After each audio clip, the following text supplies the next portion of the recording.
Les Confessions de saint Augustin, livre 13, chapitre 11, qu'il y a dans l'homme quelques marques de la Trinité. Qui est celui qui est capable de comprendre la toute-puissante Trinité? Et toutefois, qui est l'homme qui n'en parle, encore qu'il ne la comprenne pas? Certes, il y en a peu qui sachent ce qu'ils disent lorsqu'ils en parlent. Et néanmoins, ils ne laissent pas de contester et de disputer sur ce sujet, quoique ce soit un mystère qui ne se peut bien connaître que dans la tranquillité et la paix de l'âme. Mais je voudrais que les hommes considérassent attentivement en eux-mêmes ces trois choses, l'être, le connaître et le vouloir. Je sais bien qu'elles sont très éloignées et très différentes de la Sainte Trinité. Mais je les propose seulement afin qu'ils s'exercent à les méditer et qu'ils découvrent et reconnaissent la distance infinie de cette imparfaite copie avec son original divin. Qu'ils considèrent donc en eux l'être, le connaître et le vouloir. Car je suis, je connais et je veux. Je suis ce qui connaît et ce qui veut. Je connais que je suis et que je veux. Et je veux être et connaître. Je voudrais qu'ils considérassent comme notre âme est inséparable de ces trois choses, et comme elles ne font toutes trois ensemble qu'une même âme, une même vie, et une même nature intelligente et raisonnable. Que cependant, ils ne laissent pas d'y avoir entre elles de la distinction, quoique cette distinction ne fasse pas qu'elles puissent jamais être séparées. Que celui qui est capable de le comprendre le comprenne. Au moins n'y a-t-il personne qui ne se puisse représenter soi-même à soi-même. Que chacun prenne donc garde à ce qui se passe en lui, qu'il le considère et qu'il me le dise. Mais lorsqu'il aura fait quelques considérations et quelques réflexions sur ce sujet, qu'il ne s'imagine pas pour cela d'avoir compris quelle est cette essence immuable si élevée au-dessus de tout ce qui est, et qui est immuablement, qui connaît immuablement et qui veut immuablement. Car qui est celui qui sera capable de concevoir, qui pourra exprimer en quelque sorte, et qui aura la témérité d'assurer, si c'est à cause de ces trois choses, être, connaître et vouloir, se trouve en Dieu, qu'il y a en lui une trinité de personnes? Ou si elles se trouvent toutes trois en chaque personne, ou enfin, si c'est l'un et l'autre, la trinité des personnes étant fondée sur ce que ces trois choses sont en Dieu, et néanmoins chaque personne les possédant toutes trois, parce que l'unité féconde de cet être souverain fait par une manière ineffable et incompréhensible qu'avec simplicité et multiplicité tout ensemble, il est, il se connaît et il jouit immuablement de soi-même, comme dans un cercle infini qui n'a point de bornes. Chapitre 12. Dieu fait en formant l'Église ce qu'il a fait en formant le monde. Passe plus outre, ma foi, dans la confession de cette auguste et adorable Trinité, et dis au Seigneur ton Dieu, Saint, Saint, Saint, mon Seigneur et mon Dieu, Père, Fils et Saint-Esprit. C'est en votre nom que nous sommes baptisés. Et c'est en votre nom, Père, Fils et Saint-Esprit, que nous baptisons. Car ce n'est pas seulement en créant cet univers, mais aussi en formant l'Église, qui est le monde nouveau, que vous avez fait par Jésus-Christ, votre Fils, un ciel et une terre, c'est-à-dire les spirituels et les parfaits, et ceux qui sont encore charnels et imparfaits. Ainsi notre terre, avant que d'avoir reçu la forme qu'une doctrine toute céleste lui a donnée, était invisible et informe, et nous étions ensevelis dans les ténèbres, de l'ignorance, parce que vous avez châtié l'homme pour son péché, et que vos jugements sont comme un profond abîme. Mais parce que votre Saint-Esprit était porté sur les eaux, votre miséricorde ne nous a pas abandonnés dans cette misère.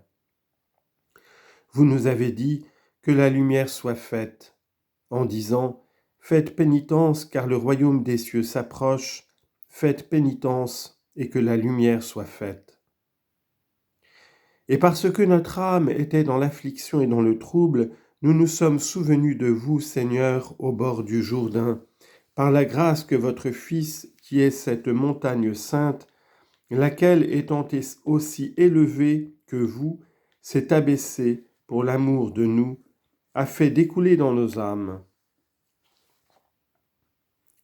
Ainsi nos ténèbres nous ont fait horreur. Nous nous sommes convertis à vous, la lumière a été faite, et comme autrefois nous n'étions que ténèbres, nous sommes maintenant lumière au Seigneur. Chapitre 13. Que notre renouvellement n'est point parfait tant que nous sommes en cette vie. Ce n'est encore néanmoins que par la foi, et non pas en voyant Dieu face à face, que nous sommes maintenant lumière, puisque c'est par l'espérance que nous acquérons le salut, et que l'espérance qui verrait ce qu'elle espère ne serait pas espérance. C'est encore un abîme qui appelle un autre abîme selon les paroles du psaume, mais qui l'appelle au bruit de vos eaux, ceux qui instruisent les charnels et les imparfaits, qui sont proprement cet abîme, étant eux-mêmes encore un abîme, parce qu'ils ne sont pas entièrement parfaits. C'est pourquoi l'apôtre même qui dit à quelques-uns de ceux qui l'avaient instruit qu'il ne leur avait pu parler comme à des personnes spirituelles, mais comme à des personnes charnelles, reconnaît qu'il n'est pas encore arrivé au lieu où il aspirait. Il oublie tout le passé pour ne porter ses pensées que vers l'avenir. Il gémit sous le poids de la misère qui l'accable, et son âme est altérée du désir qu'elle a de jouir du Dieu vivant, comme un cerf soupire après l'eau des claires fontaines. Il est pressé de voir son âme couverte de cette maison éternelle qui l'attend dans les cieux, au lieu de cette maison de terre qui l'environne maintenant, et il s'écrie « Quand y arriverai-je » Et cependant, quoique selon cela il tienne encore quelque chose de la qualité d'abîme, il appelle et il instruit un autre abîme plus profond en disant « Gardez-vous bien de vous conformer au monde, mais réformez-vous en entrant dans un nouvel esprit. » Ne soyez pas comme des enfants sans intelligence, mais soyez comme des enfants, n'ayant non plus de malice qu'eux, et quant à l'intelligence, soyez comme des hommes parfaits. Il dit aux Galates, « Ô fous et insensés que vous êtes, qui vous a ensorcelés de la sorte ?» Mais c'est le bruit de vos eaux que cet abîme fait entendre, c'est-à-dire que ce n'est point sa voix, mais la vôtre, ô mon Dieu, qui avez envoyé d'en haut votre Saint-Esprit par celui qui est monté dans le ciel et qui a ouvert les digues des torrents de ses faveurs, afin de combler de joie par le débordement de ses eaux divines, votre sainte et bienheureuse cité. C'est après elle que soupirait ce saint apôtre, ce fidèle ami de l'époux. Et quoiqu'il portât déjà en soi les prémices de l'esprit, néanmoins gémissant en lui-même dans l'attente de l'adoption divine qui devait mettre son corps aussi bien que son âme dans une liberté parfaite, il soupirait après votre ville sainte. Comme il était membre de l'Église sacrée qui est l'épouse de Jésus-Christ, il avait de la jalousie pour cette épouse divine. Comme il était ami de l'époux, il était jaloux de ses intérêts et non pas des siens propres. Et ainsi c'est par la voix de vos torrents, selon le langage du psaume, et non par la sienne propre, qu'il appelle un autre abîme, savoir les imparfaits de votre Église, par lesquels il craint dans le transport de son zèle que comme le serpent trompa Ève par sa finesse et par sa malice, il ne corrompe de même leur esprit en les portant à violer la chasteté que nous devons conserver inviolable à notre époux, votre Fils unique. Oh, combien éclatante sera la lumière de sa beauté toute céleste, lorsque nous le verrons face à face et tel qu'il est, en sa gloire, et que toutes nos larmes seront essuyées. Ces larmes qui me sont devenues mon pain ordinaire le jour et la nuit, lorsqu'on me dit sans cesse « Où est votre Dieu ?»